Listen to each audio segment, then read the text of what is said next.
All right, let's talk about the breakfast routine for my mama who's stricken by Alzheimer's, aka she's Alzheimer.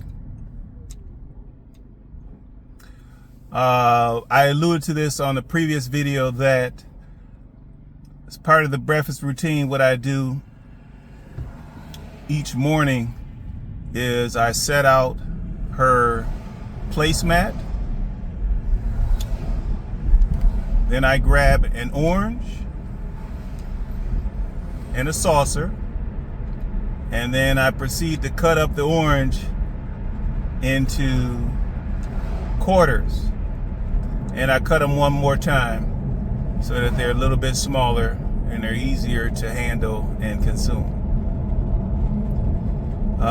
In past years, I actually peeled some of the oranges for her.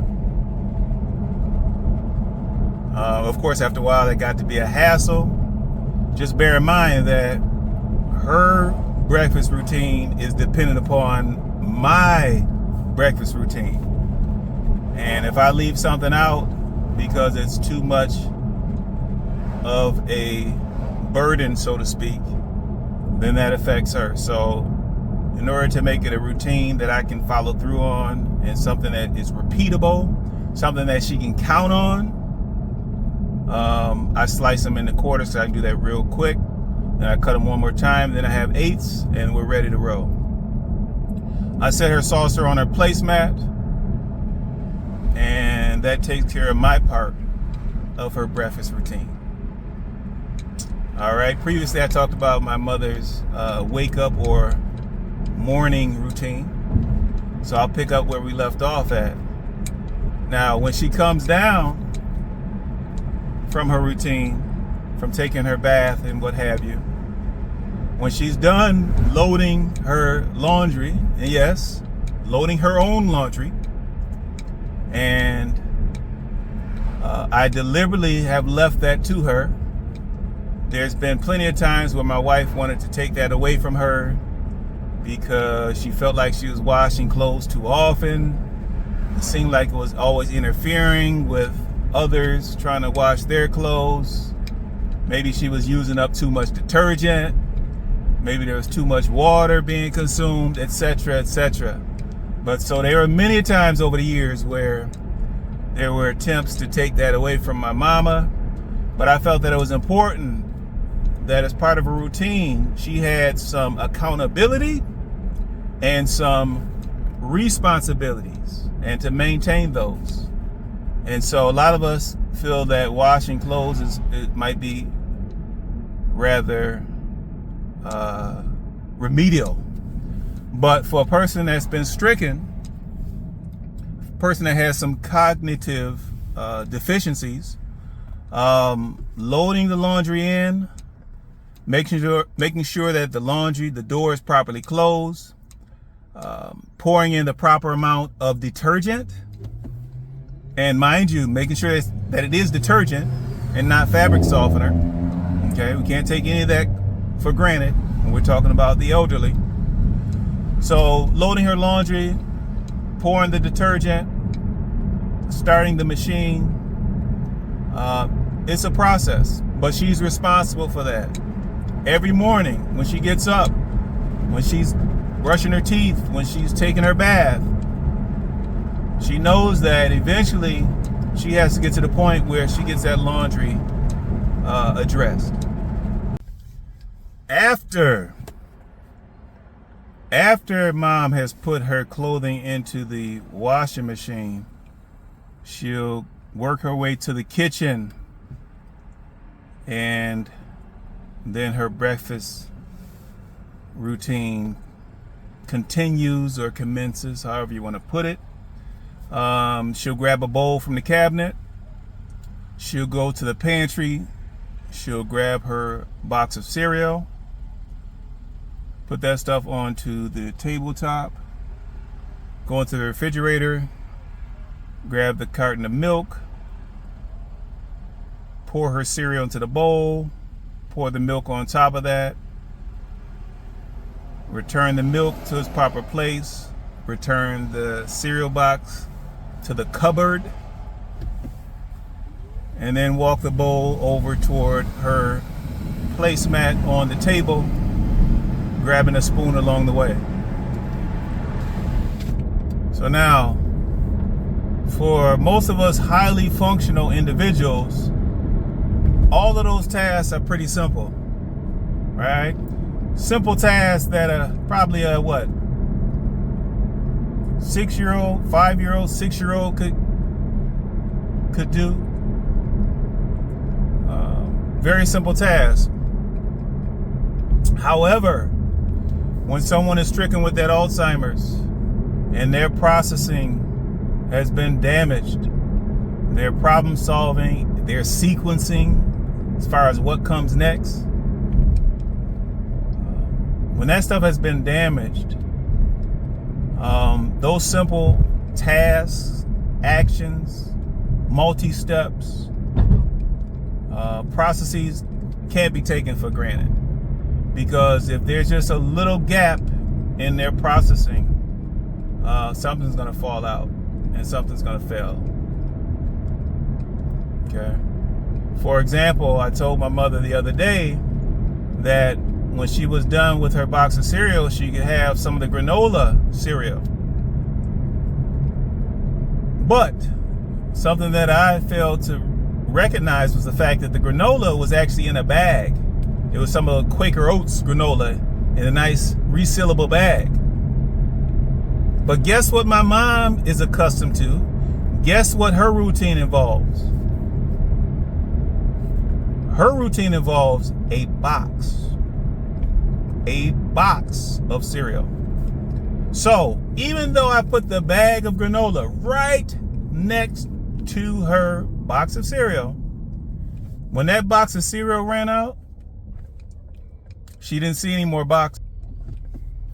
I told her that I put the cereal on the same shelf, or the granola on the same shelf where her box of cereal was. But when she looked, she didn't see any cereal because she didn't see a box.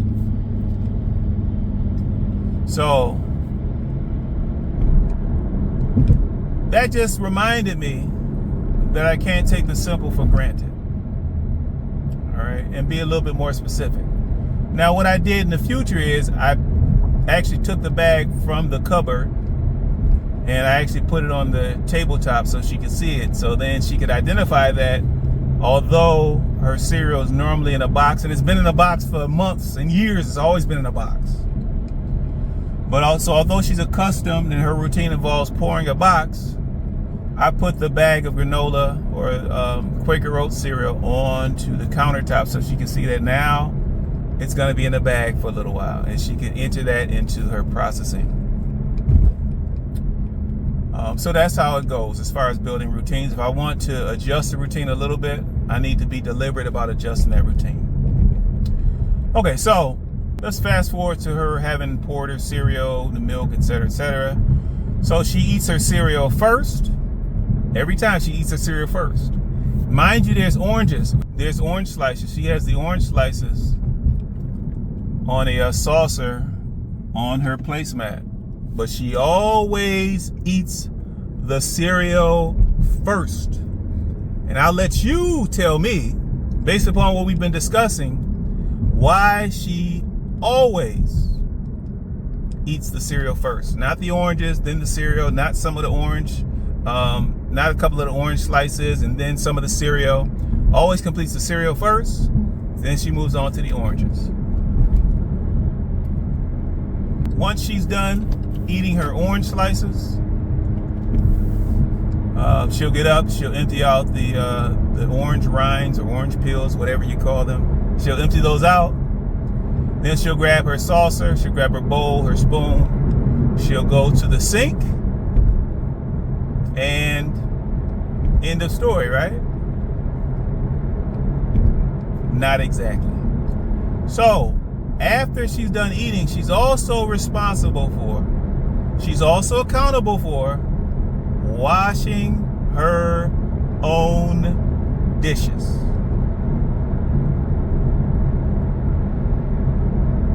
That's her responsibility. She's accountable for it every day, every morning. Okay, so she's squirting her own dish soap, grabbing the washcloth, she's washing, she's drying them, and she's putting them away. So, just imagine. I mean, if you know somebody that's been stricken, imagine how stimulating that could be. For some people, you might be like, oh, no chance. Whoa.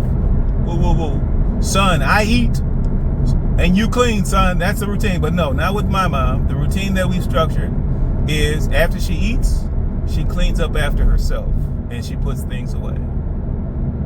Okay, so she gets that stimulus. Once everything's put away, then she's off to the family room where she can commence watching her television shows for that morning.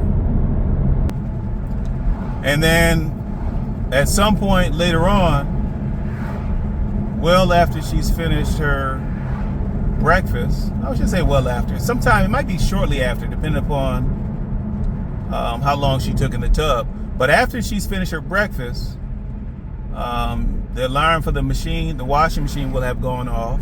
She'll take her stuff from the washing machine and she'll put it into the dryer. All right?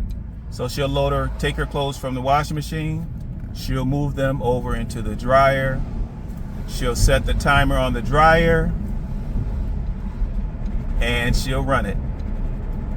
Sometimes the dryer won't wash the items sufficiently, and so she knows that she may have to add on extra time. So cognitively, she has to identify whether the clothes are dry or whether they're still damp. Make a decision on that. And decision making is a big part of the mental part. It's a big part of keeping that brain stimulated. So she has to make a decision on whether they need more time or not. And then if they are done, once they are completed, then she'll pull the clothes out. She'll fold them up. She doesn't just toss them in the basket and go about her business. So even though they were tossed in the basket, the dirty clothes were tossed in the basket when she was up in the bathroom, as far as pulling things out of the dryer, she knows those things need to be folded. She knows they need to be folded. And fortunately, she knows that she wants to fold them neatly. Okay? And if there are socks involved, she folds the socks up. And she may match the socks up if required. Now, granted, sometimes the matches are a little bit off.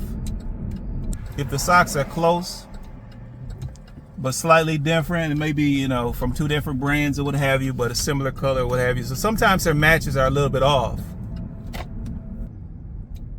For the most part, she matches them up, and she does that successfully. She'll take those clothes up, remove items from the basket. There's some items from the basket that goes with her clothing. There's some items that go on top of one of her little cabinets. And then there's generally some items that need to go back into the linen closet as far as towels or washcloths. So she'll take care of all of that stuff. If her comforter was washed that day, she'll actually go up, she'll unfold it, and she'll make up her bed. And that's great. Now, all of that takes some cognition, that takes some processing, it takes some stimulation. It may involve a little bit of planning, and maybe even some problem solving. And so once she's done with that, her morning routine is just about over. She'll return downstairs and she will turn on the television set, choose the channel that she wants to watch for that day. She has about 4 different channels to choose from, depending upon the time of day and what programming is available. But she'll turn the TV on, she'll power through it, she'll go through the channels until she identifies one of her favorite shows, and then she's fully off and running for her morning routine. All right? So, that's it. Until next time, please please subscribe to the channel so we can continue to walk this journey together. leave some comments. But no complaints.